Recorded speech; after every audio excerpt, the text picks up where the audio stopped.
The galactic hegemony believes its reach is absolute, its control total.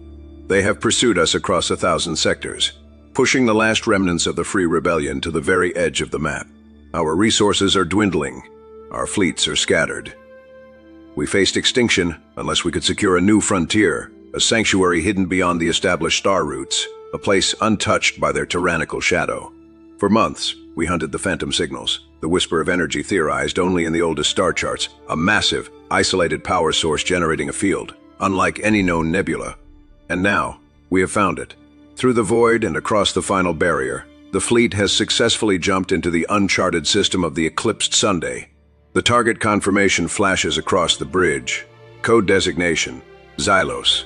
Not a dead world, not a gas giant, but a planet radiating a fierce crystalline energy signature that blankets the entire system. There it hung, a breathtaking sight. A world of pure, jagged light, reflecting the dying sun in a billion kaleidoscopic facets. But peace is a luxury we have not earned. Before the flagship could even achieve orbital position, the sensor banks screamed. The hegemony knew we were coming.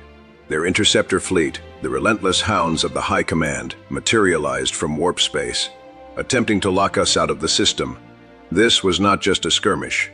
This was the final desperate stand. We had found our sanctuary, and now we had to bleed for it. The immediate, deafening silence of space was shattered by the opening volley. Enemy battleships fired their heavy ordnance, colossal red bolts tearing through the void. We spun the fleet hard, dodging their concentrated fire, relying on our shields and the agility born of necessity. The rebel fleet, scarred veterans of countless retreats, turned to face the enemy, firing back with precision kinetic slugs and charged energy weapons. For intense minutes, we fought ship to ship, cannon to cannon.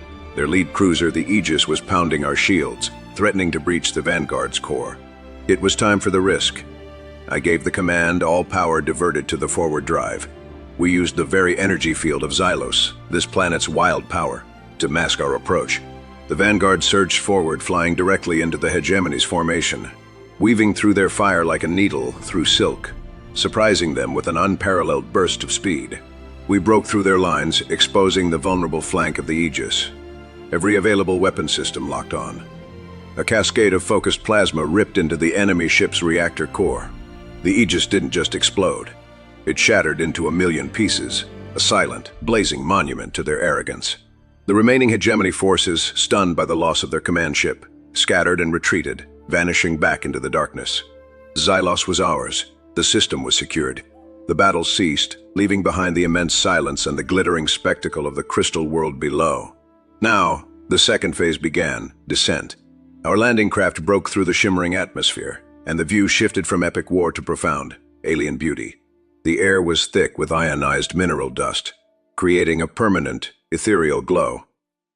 The ground was not soil or rock, but solid, multi-hued crystal formations. The dropship touched down gently on a vast plateau of sapphire structures.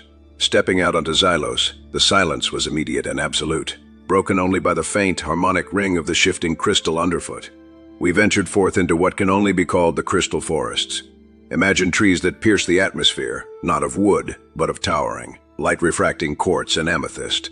These gargantuan structures captured every photon, splitting the white sunlight into beams of red, blue, and gold that danced across the terrain.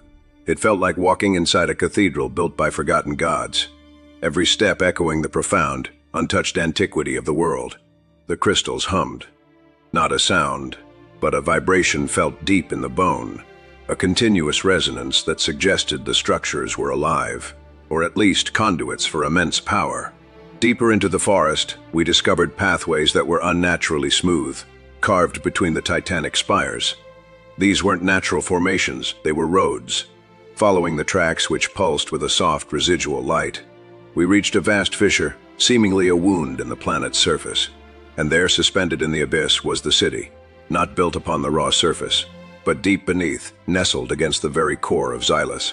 The architecture was breathtaking, glowing cities of perfectly faceted crystal, radiating soft internal light that flowed like water through their structured thoroughfares.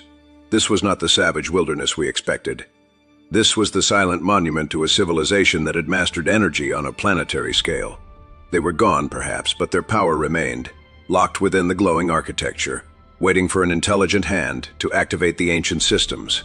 Xylos is not just a haven for the rebellion. It is the key to victory. This world, the very heart of crystal power, holds the resources and the untapped knowledge necessary to build a fleet that can finally, definitively challenge the hegemony.